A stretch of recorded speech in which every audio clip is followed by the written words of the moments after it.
মাত্র 10 টাকা থেকে শুরু করে মোট 40 রকমের ভর্তা পাবেন মোহাম্মদপুরে। শীতকালে গরম গরম চিতই পিঠা মানেই ব্যাপারটাই আলাদা। পিঠা খেতে কার না ভালো লাগে, তার উপরে যদি পেয়ে যান 40 রকমের ভর্তা, তাহলে তো কোনো কথাই নেই। তাদের এই এত এত ভর্তার মধ্যে চাপা শুটকি ভর্তা, লইট্টা শুটকি ভর্তা, শুটকি টাইপের ভর্তাগুলো আমার কাছে সবচেয়ে বেশি ভালো লেগেছে। চিংড়ি শুটকিটা তো মনে হচ্ছিল যে বাসায় নিয়ে চলে আসি। নর্মাল পিঠার সাথে কিন্তু ডিম পিঠাও তাদের কাছে পাওয়া যাচ্ছে।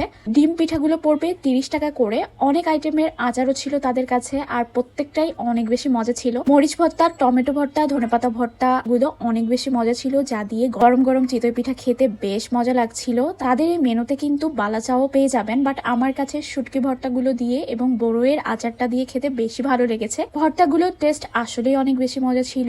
আর একটা কথা, তারা কিন্তু ক্লেম করে যে তারা মোট 40 আইটেমের ভর্তা সার্ভ করে, বাট এক টাইপের ভর্তারই আমি 3-4টা বাটি সাজানো দেখেছি। যাই হোক না কেন, ভর্তাগুলো কিন্তু বেশ মজা। যারা মোহাম্মদপুরে আছেন অবশ্যই ট্রাই করবেন। লোকেশন হচ্ছে সূচনা কমিউনিটি সেন্টারের একদম পাশে, মোহাম্মদপুরে। For more informative video follow my page Sanjida সেতু। আল্লাহ হাফেজ।